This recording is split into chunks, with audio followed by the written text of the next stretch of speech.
Skoro su 23 godine od završetka rata u Bosni i Hercegovini. Uloga Međunarodne zajednice u zbivanjima devedesetih godina na prostorima bivše Jugoslavije još uvijek je pod upitnikom. Međunarodna zajednica odigrala je veliku ulogu u raspadu socijalističkog jugoslovenskog bloka.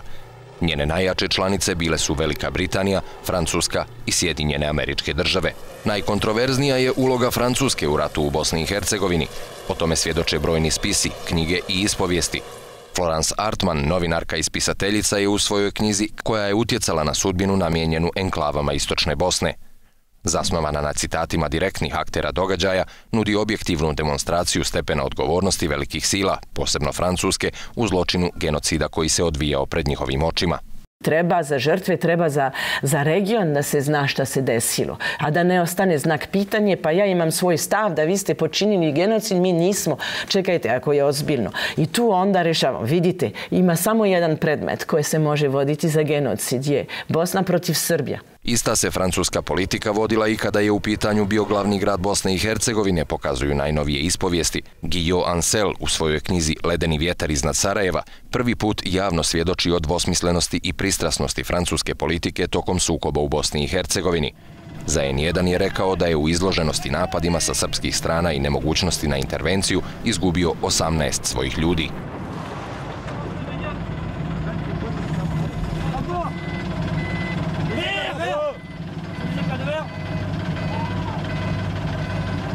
Nakon odavanja vojne počasti ubijenim vojnicima UNPROFOR-a nije se detaljnije ulazilo u konkretan uzrok njihove smrti.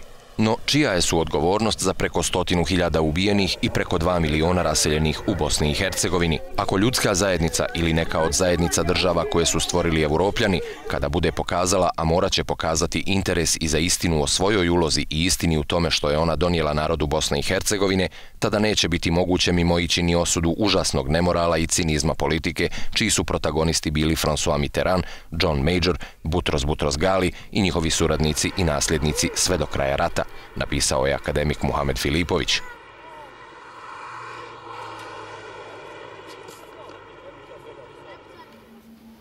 Lijep pozdrav, poštovani gledalci, ovim temama i u nastavku. S nama je na linku upravo gospodin Guillaume Ancel, bivši oficir UNPROFOR-ove misije u Bosni i Hercegovini 1995. godine.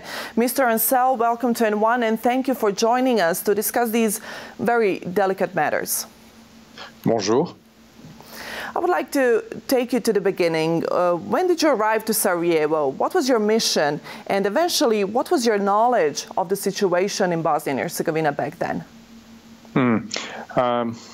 Well, in 1995, I was an officer in the French Rapid Deployment Force, and I was a TACP leader with a special team in charge to control underground the airstrikes. So I came with this team, this TACP in Sarajevo, just at the beginning in January of 1995. We were embedded in a Foreign Legion battalion based on the airport, which was the key point of the siege of the city. And when we arrived in 1995, if I remember well, the city was under siege for 3 years, and the population was shelled every day by fires from Serbs. So at this moment, UN has reached a kind of agreement that no heavy weapon could be allowed around Sarajevo. So we came to perform this mission, which was complex and simple at the same time, which was to localize and search, localize and neutralize every heavy weapon, which means mortars, artillery gun, tanks, whatever, who was firing against Sarajevo. And so my team was specially dedicated to this mission. It was heavily trained and experienced on this matter. And to speak concretely, it was to find these weapons. And if they were not under a weapons control point by UN, we were supposed to destroy immediately these weapons if they were there, and moreover, if they were firing against the city. So the mission was to apply this agreement about the fact that no heavy weapon was allowed around the city of Sarajevo at the 4th year of the siege of the city. So when did you start noticing something was wrong? How did the mission go? Because obviously you did not prevent heavy artillery around the city. Yes.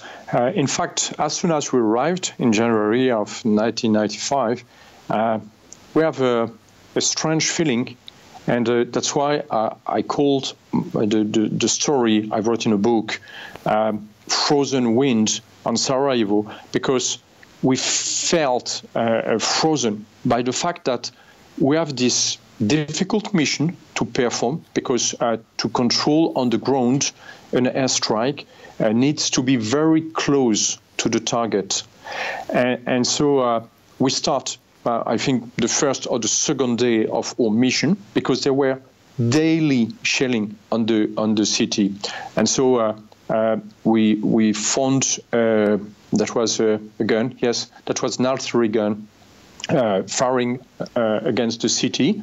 And so we start our mission, which is effectively to localize it, to be close, to be sure that it is a weapon, that there is nobody around. And so we ask an aircraft patrol to come to destroy it. At this time, NATO provide us a fantastic armada of Air Force of aircraft. There were more than 450 aircraft, which is huge and fantastic for this kind of mission, because it means that you can strike whenever you want, every minute if you want. So in the minutes, we have this aircraft ready to fire. And at this time, we organize everything. We lead the patrol to their target. The patrol came to fire. And just at this time, this precise time, at the moment action is coming, the mission was aborted. And so, so you said before that around 100 times in 6 months denied to act against the Serbian forces who were shooting on the city at the time. So that was 100 times in 6 months.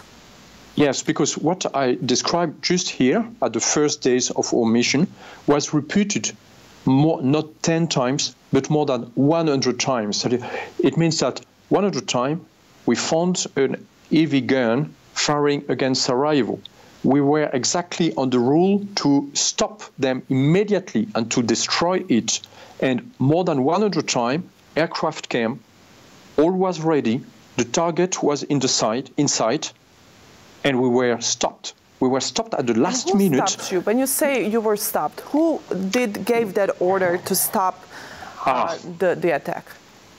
In fact, that was orders from the chain of command in UN forces.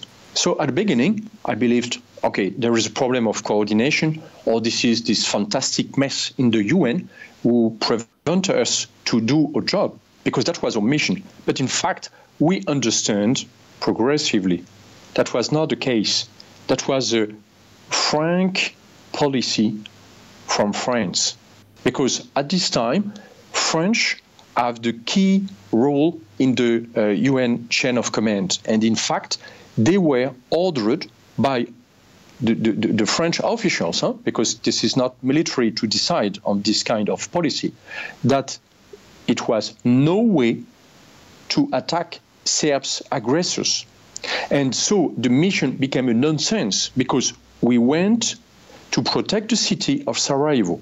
So at this time, the aggressors were Serbs. So we were supposed to attack the heavy guns of Serbs, but we were forbidden to do that. And so why is we that arrived. so? How do you explain something like that? Why is that so? Because mission was to stop, in order to help the citizens of Sarajevo, to stop the siege and to stop the heavy weapon, but you were stopped and prevented of doing so. What was, in your opinion, what is in your opinion the main reason for that? Because it looked like eventually that the French forces then were, in a way, letting the Serbian forces fire heavy weapon at the city. Oh, the effects were worse than that, because yes, we didn't carry out our mission, which was to protect the city, but in the same time, in fact, we protected the Serbs.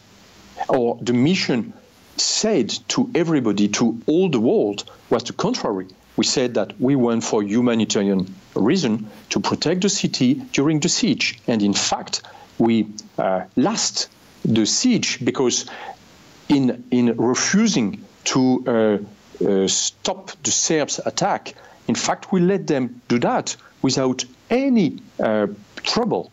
And that was terrific for us because we were with very good French military units to come for a mission, clear, not simple, but clear, and to do exactly the contrary. That was not a nonsense. That was, in my opinion, that was criminal to do that, because we let the Serbs attack how much they want, how many times they want, the city of Sarajevo, just in front of us.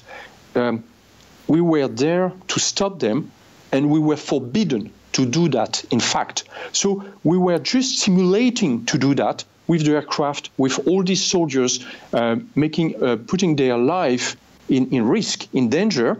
I stopped to count after 18 deaths and more than 60 wounded personnel so in our teams. 18 dead of your own colleagues. Yes, and, because we were not allowed to perform our mission, and so Serbs start to attack us because we were just the last wall between them and the city, but we were absolutely forbidden to fire back or to attack them. And in a situation where they strike us directly, because sometimes they were just firing against us, I was ordered at this time. So your lives were at risk as well. If you look at it that way, your lives were at risk as well, and you still were not allowed to act against the attacks of the Serbian forces. No, that was worse than that. Can we say that? It was worse than that. How yes, so? We were ordered at this moment, because normally you have a right, a normal right of self-defense when you are under attack, okay? And at this time, Serbs were attacking us, and so I was ordered to fire back without shooting. How do you do that? That's impossible. Impossible. It's impossible. That was exactly like our mission to stop and destroy the heavy guns against Sarajevo, but without to have the right to attack Serbs. It was impossible to do. So we were in an impossible mission. At cost of your own lives and lives of the citizens of Sarajevo. Yes, but more than that, once again, we make this siege coming longer. Last longer. Because we were there, and in fact we neutralized the situation without neutralizing the aggressors. So the siege continued because of us. Because it would have been better not to come, to do nothing, or this criminal policy. And this policy has never been recognized in France, because for the officials who decided that at this time, it is impossible for them to explain French people that they sent their army to help the city of Sarajevo, but in fact they ordered them to do exactly the contrary. So you are saying that the public in Europe was lied to when it came to missions of French forces in Sarajevo? Yes, and that's why I wanted to write this story, because I testimony sometimes, but you speak and everybody is forgotten that very fast. So I decided to write on a book as a testimony to say what's happened really in Sarajevo, just to stop to say this fantastic story of humanitarian mission, which was a complete lie. The reality was that we went to protect Serbs attackers. You said by the time you were supposed to go back, and when you came back to France, you said you were advised to stay silent on the role of the mission of French forces in Sarajevo. What do you mean advised to stay silent on the role? Yes, in the French army you can speak about freely, except if you want to speak out of the army. It is absolutely forbidden to speak about operational matter when you are in military. So many times I try to ask this question: what did we did in Sarajevo? That was completely. I was upset of this situation, and I was said, okay, but you can't speak openly about this situation because this is a military situation and you are in the army, so you have nothing to say about that. Okay, but I left army 12 years ago, and so at this time some of my former comrades told me, but Guillaume, this is an operational matter, you cannot speak about that even if you leave army. But they forget something. It is that because we lied about this mission and we said that it is a humanitarian mission, so this mission was not classified, which is a very, this is a strong mistake. Because it is not classified, I'm authorized to speak about that. And so I can say the truth is not the story we said to everybody. We never come for humanitarian mission. We come to be sure that the Serbs who lied historically, that the Serbs will not be annoyed. However, they were attacking the city of Sarajevo. And that is indecent. That is also that. This is not, I think it's not, Are you looking for the word inhumane? Yes, that was inhuman, and it is impossible to stand this kind of mission. This is not acceptable. And how did the public, after you spoke out, how did the public in France and in Europe look upon exactly what you said? Did you have any problems? Did you have any obstructions to what you were trying to say and trying to tell the story and get the story out? Yes, I had obstruction before. Some of my former comrades told me, Guillaume, don't say the truth about Sarajevo. It will be so everybody terrific. knows about the truth. So everybody knows what the truth is. Yes, most of the people. Everybody stayed quiet.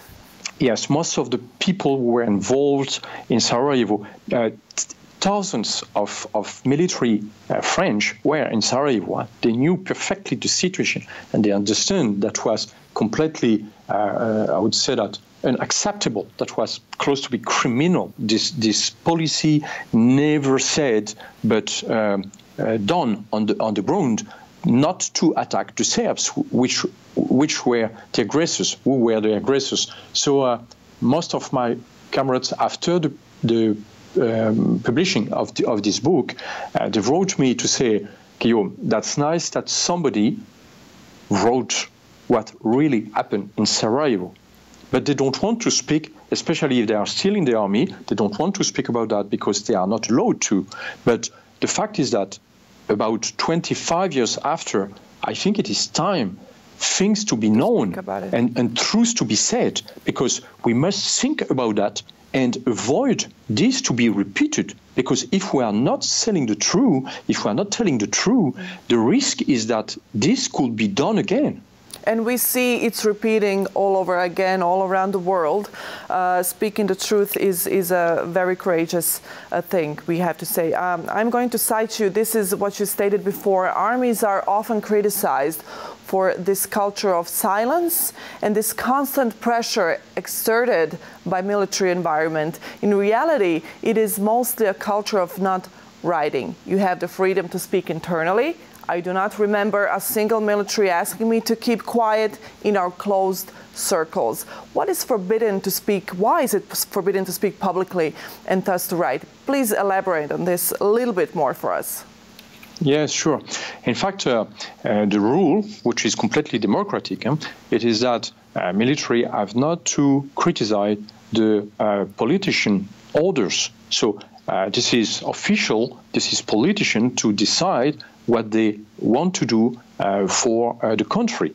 But when we are asked to do something unacceptable, I think this is the right of military as citizen to say not during the operation, because during the operation this is secret and you cannot speak about professional secret. But after the operation, when there is no operational confidential matters, to say what did we do in this situation? What was the mess? Just remember one thing, it is that just before to come in Sarajevo, January of 1995, I was in Rwanda with the Foreign Legion, and we did the same thing. We came to for an intervention during the genocide, and in fact we were ordered to support the genocidary. So we never fight against them. We just try to protect them, let them go back in Zaire at this time. And so, in fact, we protected them. That was indecent. And then 6 months after, we arrived in Sarajevo, and we did exactly the same. And at this time, the French government was the same. And so I just now want French asking their former politicians, because some of them are still living, what did you do at this time? And why did you never explain us what was the realistic French policy? Not what you said about this fantastic tale of about a humanitarian mission, because we said the same in Rwanda, but that was not the truth. And this is time to say the truth, because people need to know. This is a question of democracy. These missions were performed on the name of France. And so we have the right as citizens to know what were really these missions. According to that, is the international community then responsible for almost 4-year-long siege on Sarajevo? And what about Srebrenica? Let's talk about certain places in Bosnia as well. What is your point of view and knowledge on that matter, Srebrenica? Yes, my mission ended by Srebrenica. During 6 months, I was, I would say that, I was forbidden to strike the Serbs, okay? And at the end of my mission, beginning of July, Srebrenica happened. And so I was asked to intervene in operation in Srebrenica. You were there. Yeah, no, I didn't accept to go, because I said, but we were unable to strike in Sarajevo. Or do you want to tell me that we are going to do the same, that we are not going to do the same in Srebrenica, to come, to make us, but never do. So you were sure, I said, you were sure that the same thing would happen absolutely. in Srebrenica? So I just said, I will go to Srebrenica if I have the guarantee that we will intervene, because I will not expose the life of my men if it is just to see Serbs killing the people and that we have the right to do nothing. And so at this time, the chain of command told me, okay, so you are not going, and nobody goes. But in fact, they knew perfectly at this moment that we will never have the right to strike against the Serbs. And we have airplanes every 2 hours to take pictures, photography, that was a Reke airplane, to see the situation. And so only with 2 hours late, we can follow the massacres of Srebrenica every 2 hours. And so when I heard the international officials at this time saying on TV that they were not aware of this massacre and that they were upset of what's happened in Srebrenica, I'm just, well, how to say that, I have enough of that. That's not true. They knew perfectly what's happened, but they decided not to intervene. I don't know why, but that what is sure, it is that there were a kind of agreement with Serbs that we will not intervene in this situation. So maybe it is. The international community knew about the Srebrenica massacre was going to happen? Yes, because obviously Serbs know that nobody will that nobody will try to stop them if they were doing that. And I remember something very hard. It is that the massacres were open on the ground, that they even not try to hide them when they massacred the population. So that was a kind of message to tell us, hey, have a look to what we are doing. And if we are doing that openly, it is because we are allowed to do that.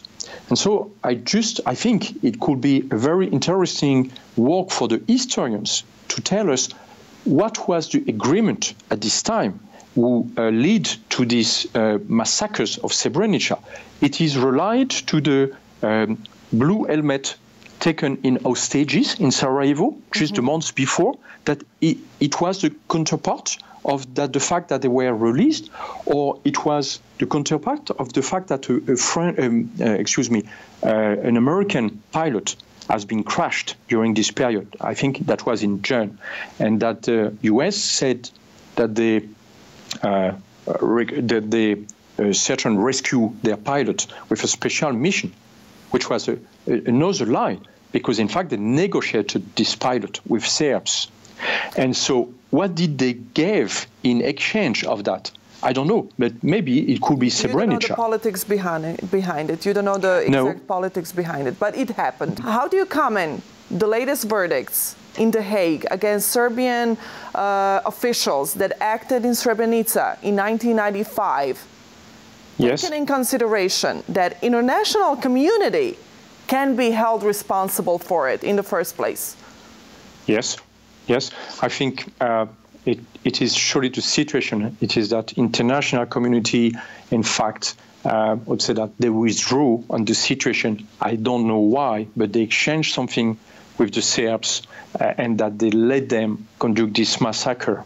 And so it is, I think it is our story now to try to understand why and not to accept this can be repeated again. So if we don't know what's happened, we take the risk that this could be done again. And I don't want that. That's why I want the truth to be said about these events. I don't know what is the politics background, but I know that the facts, I was there, the facts are not, I would say that, compatible. They are not going in the story that we were said during these last decades about that was a humanitarian question. That's not right. And what about Mladic, Ratko Mladic? What about Karadzic? What about all these Serbian officials that were in The Hague and they were convicted of genocide and atrocities also against the people in Sarajevo? What about them then?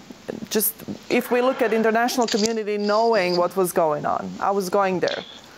Well, with the question.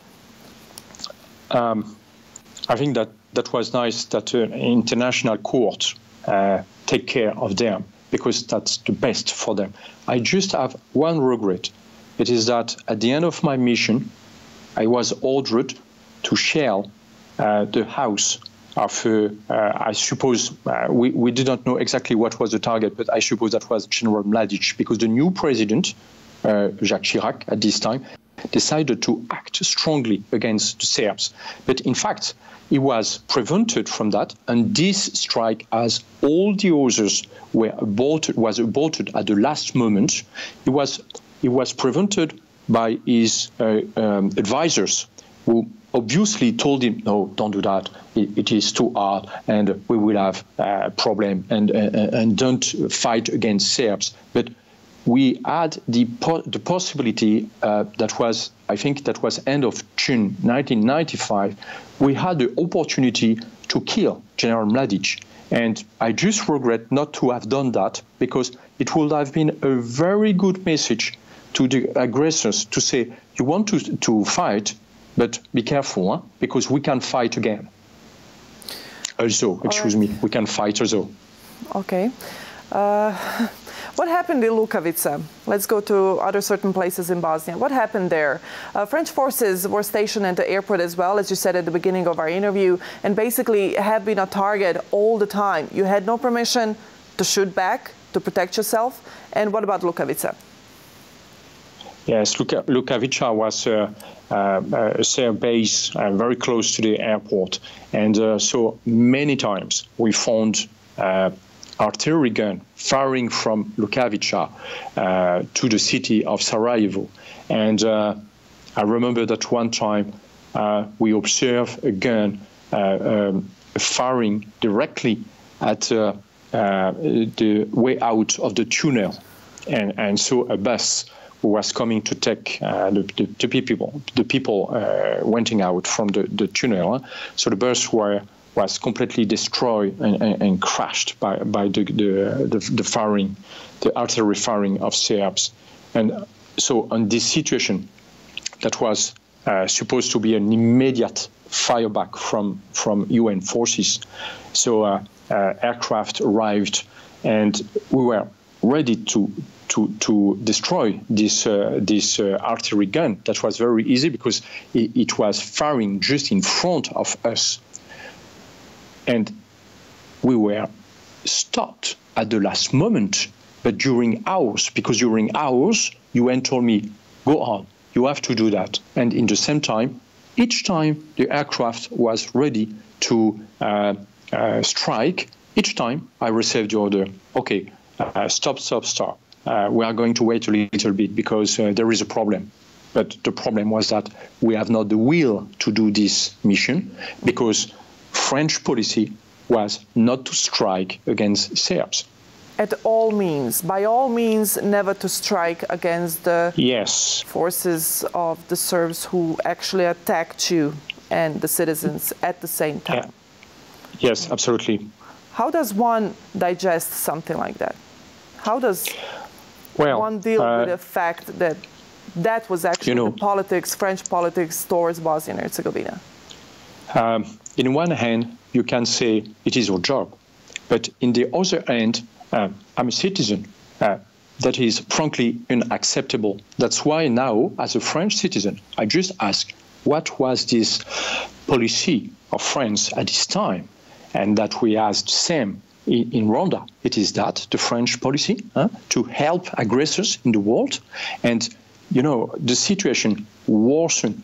I think it was in May, when we became besieged by Serbs because we tried to do something, just a small thing, and immediately Serbs taking hostages to Blue Helmet.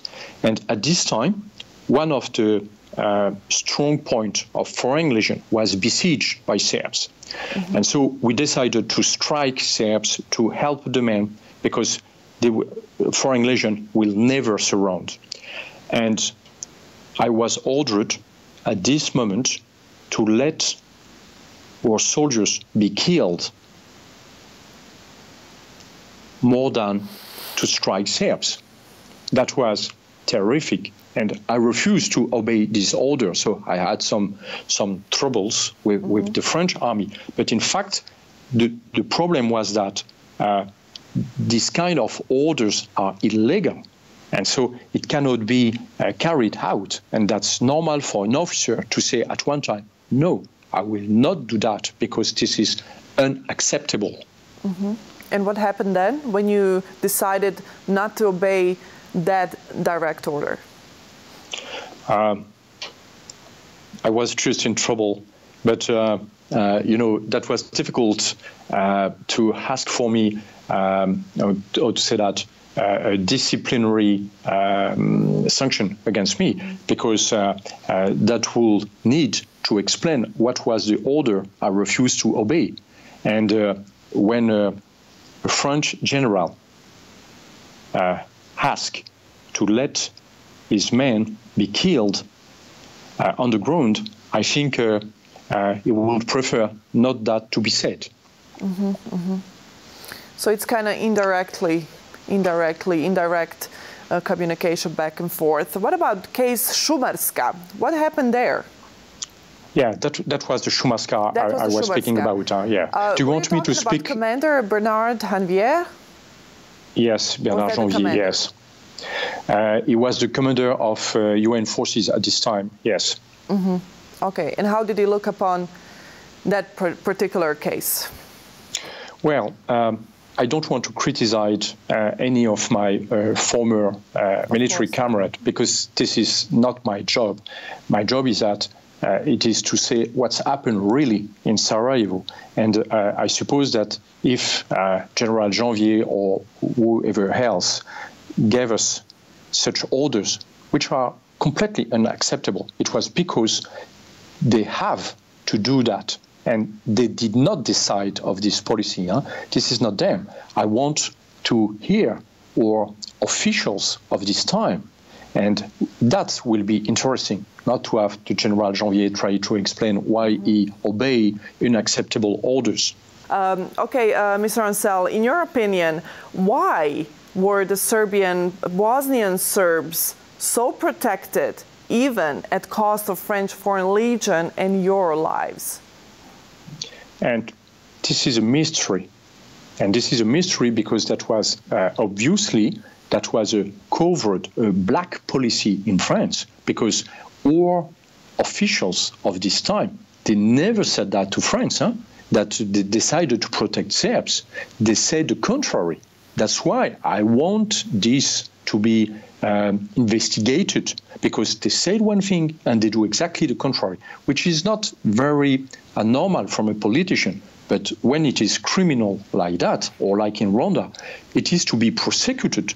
And I want to know, as a French citizen, why they decided that, and how they can sustain such a policy to intervene in a war without to fight the aggressors. Let's talk about just a little bit about Sarajevo, back to Sarajevo. What happened on Vrbanja Bridge? It's a strange affair, because French enjoy to use this case to say, oh, you see, we fight against Serbs. But in fact, they fight 1 hour against Serbs because the French general decided to disobey. Because when we were besieged by Serbs, a French general was upset with that. And he understood at this moment that we were going to be, I would say that we will be in great danger if we have no reaction to say Serbs, no, you cannot, you are going too far. And so he decided on his own, and in the contrary of the orders he received, to launch the attack against Pont de la Verbania.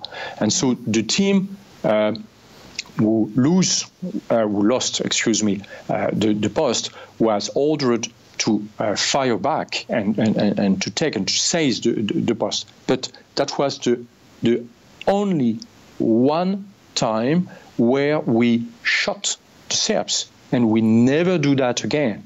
And this general was covered after, because the order is to obey the orders. So it was said by the president himself, okay, the story will be the president has decided to do that. But in fact, the general saved us in doing that, because Serbs were very surprised that the French do something against them. And so after that, I think there were these blue helmets in hostages, that they start to negotiate with UN forces, what about releasing the hostages? And I just hope that Srebrenica was not on the table. So you think there was a certain politics behind everything that you did not know about at that very time? Yes, and obviously, when UN laid the place to NATO and US when they intervened at the end of '95, you remember that France was asked not to come back in Sarajevo. And I think it was mainly because the counterpart of French in UN, they did not accept this covert policy. But if most of the other of the world knows that most of French did not know what was our policy in this time in Sarajevo. And that's why I would like this debate taking place in France, because I think now it's necessary to know. It is 25 years after. There is no reason to not say the truth and not to be smart about what's happened. And Mr. Ancel, why speaking out on these matters 20 plus years later? Why now? Okay, we understand when you are in the military, in the army, you are not allowed to speak about missions and about the politics behind it. But it's been quite a while since you left the army, French forces. Why now? First, because that was long to write this book and this story, and secondly, because I was completely upset to see, excuse me, my English is poor. I was completely upset to see that even more than 20 years after, the files were not opened and the story were not open, and we were still confusing communication was done about this mission and information. And the information is absolutely not true. That was just only communication. And I cannot accept that we are continuing to lie about this moment. I think there is a time where there is no operational secret. This is just history. And so we need to know, to understand, and not to accept that to be done again. As a society, to talk about it as a society. And just one more time, what is the overall, in your opinion, of course, what is the overall responsibility of your country, of France, for atrocities in Bosnia and Herzegovina?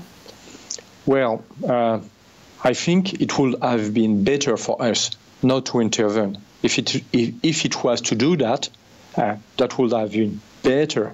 Just to say, okay, we will not go because we don't want to attack Serbs, and so we are just going back and letting the other countries try to intervene. But to intervene and to do the contrary you are saying is lying to all the people of France, and it is putting the country in a very dangerous and I would say that indecent situation. Mm-hmm. Mm-hmm. Your book, Frozen Wind over Sarajevo, what it should be its cause, and how did the French public react to it, this testimony? That was strange because, in fact, there was no debate about what I said. I was expecting that people will react strongly and say, hey, what are you saying? Yeah. But in fact, most of people knowing Sarajevo, they told me, yes, what you say is what's happened. And so, this is what the situation is strange. It is because, in fact, I think some people know perfectly that was the situation, but in fact they have not the courage to speak openly about that, because for France it is better to give lessons to all the world, but not to us.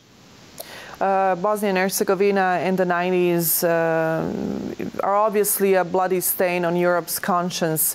Do you think that people of Bosnia and Herzegovina and people of Europe in general will be able to close this chapter at some point, having everything said and having everything discussed in the future? Well, I think the good point is that this war did not become a world war, who was the frightening of all Europe. And so we arrived to stop the war, but after 5 years of suffering by all the people in the country. So my point is that I think, well, obviously we are not the right policy to prevent first and to stop very fast a military conflict in Europe, but it's happened again after that, and we are still not very, would say that, efficient to stop war, because we have not to accept war in Europe and all over the world, but especially in Europe. This is not a way of living. It seems like you're on a mission as well, saying the truth and telling the story out. What are your plans for the future with this book and with this testimony? Are you going to continue talking about what happened in Bosnia in the 90s? I was asked by some historians to come to testimony in their colloque and to explain this, because what I said in my book, it is just, it is a piece of reality. I'm not going to say, I would say that a lesson about the Bosnia. It's just one piece of the complete puzzle.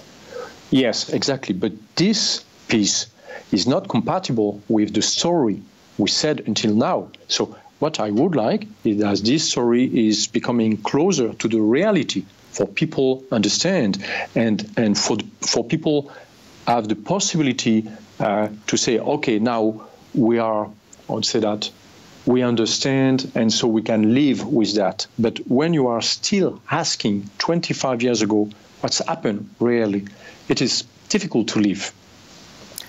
Mr. Ancel, I think we covered pretty much all the places and all the events that happened in Bosnia during your mission in the 1995. Is there a certain message you would like to get out at this point? Yes, one thing. I would like this book be translated in Bosnian or in English for people to have the opportunity just to read this moment of story, and so to have the opportunity to ask really what was our policy at this time and what we did on the ground, not what we say in UN Council, but what we did really, and could be a good interrogation and a way to respect all the days of this war. Mr. Ancel, thank you very much for speaking to us and sharing your testimony with us and with N1 and with the citizens of Bosnia and Hercegovina. Thank you. Thank you. Poštovani gledalci, bio je to moj gost Guillaume Ancel, bivši oficir UNPROFOR-ove misije u Bosni i Hercegovini 1995. godine. Vama hvala za pažnju i doviđenja.